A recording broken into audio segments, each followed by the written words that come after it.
ओम नमः शिवाय। सभी श्रोतागणों को मेरा नमस्कार।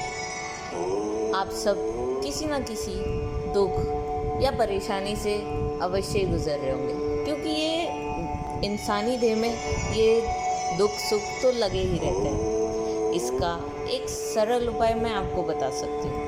आप लोगों ने वो अपने माता पिता से या प्रियजनों से ज़रूर सुना होगा। वो ऐसा व्रत है जिसको करने से आपकी हर तरह की परेशानी जल्दी और अच्छे तरीके से हल हो जाएंगी। इस व्रत को करने से आपकी जो भी इच्छा है वो पूर्ण होगी। अगर आपको विश्वास नहीं है तो इसकी कथा में आप ज़रूर सुनिएगा। मैं अंत में आपको यह भी बताऊंगी कि इस व्रत को करते वक्त क्या भाव रखना चाहिए और किस तरह भगवान के सामने अपनी इच्छा को प्रस्तुत करना चाहिए, क्योंकि मांगना भी आसान नहीं होता।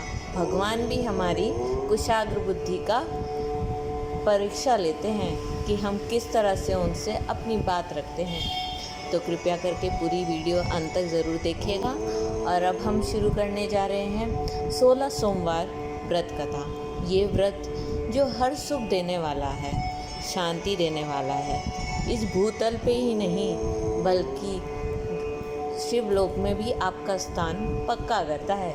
16 सोमवार व्रत कथा करने से आपको इस संसार में हर प्रकार का सुख प्राप्त होता है। तो चलिए अब हम 16 सोमवार व्रत कथा का प्रारंभ करते हैं।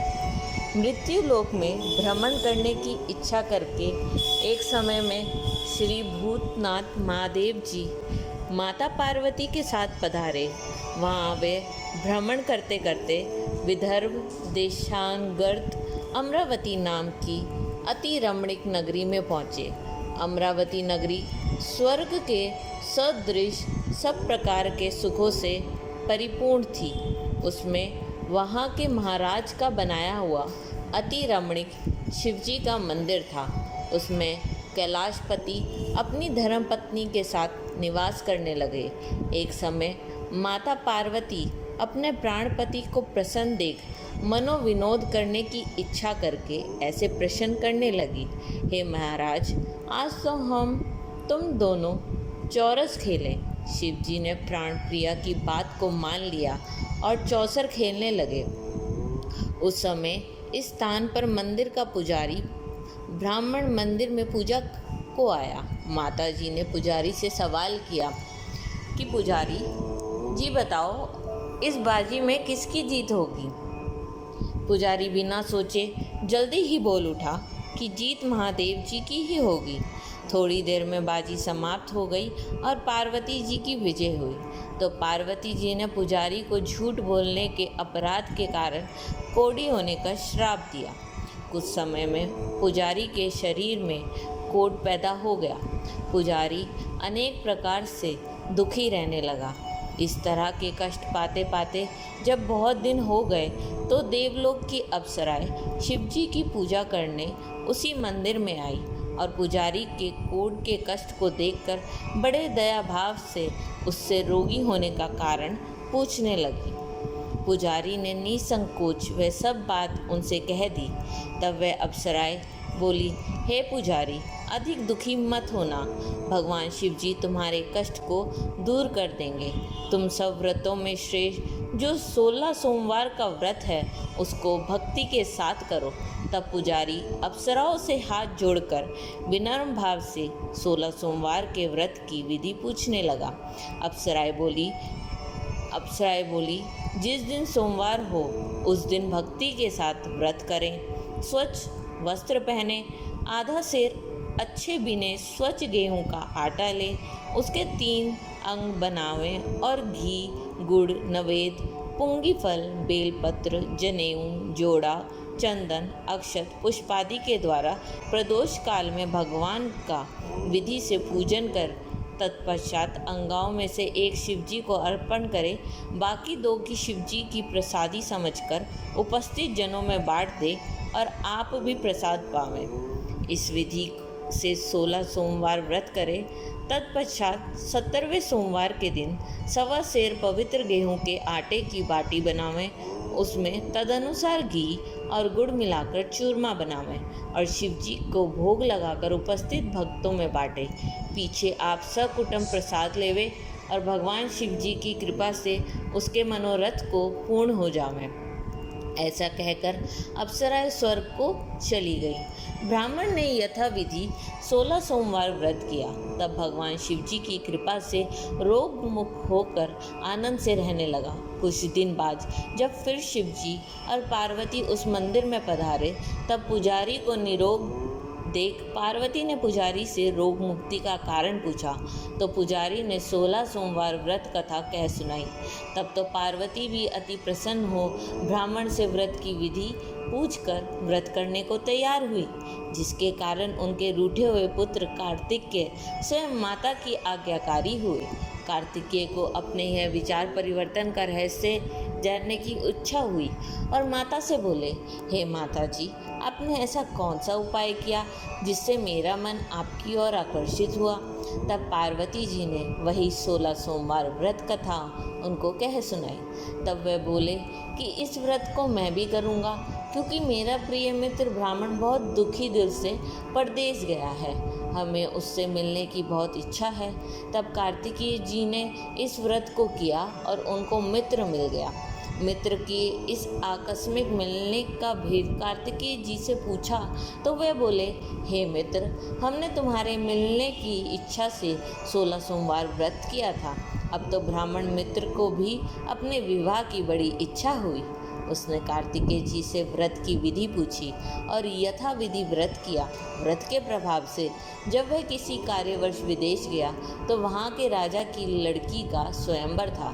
राजा ने प्रण किया था कि जिस राजकुमार के गले में सब प्रकार श्रृंगारित हथनी माला डालेगी, मैं उसी के साथ अपनी प्यारी पुत्री का विवाह कर दूंगा। शिव जी की कृपा से ब्राह्मण भी स्वयंवर देखने की इच्छा से राज्यसभा में एक और बैठ गया। नियत समय पर हथनी आई और उसने जयमाला उस ब्राह्मण के गले में डाल दी।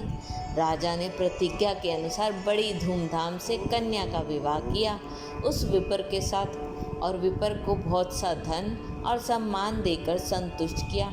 विपर सुंदर कन्या पाकर सुख से जीवन व्यतीत करने लगा।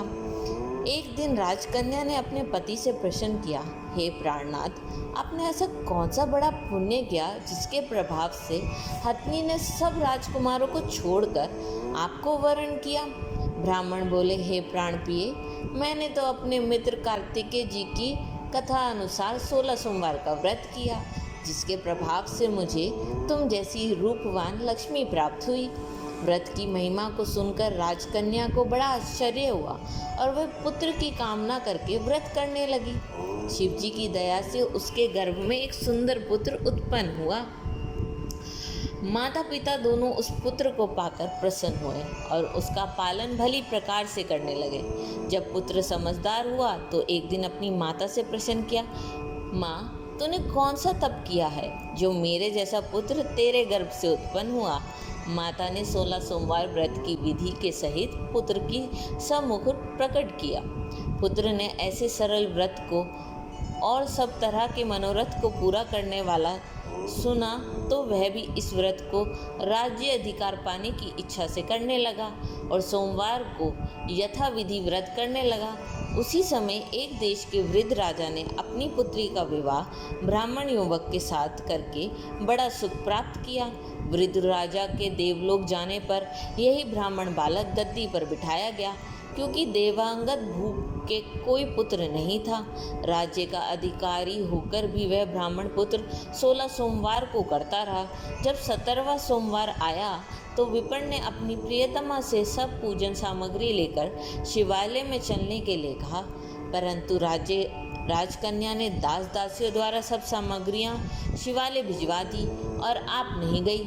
जब राजा ने शिव जी का पूजन समाप्त किया, तब यह आकाशवाणी हुई कि हे राजा, अपनी इस रानी को राजमहल से निकाल दो, नहीं तो यह तुम्हारा सर्वनाश कर देगी।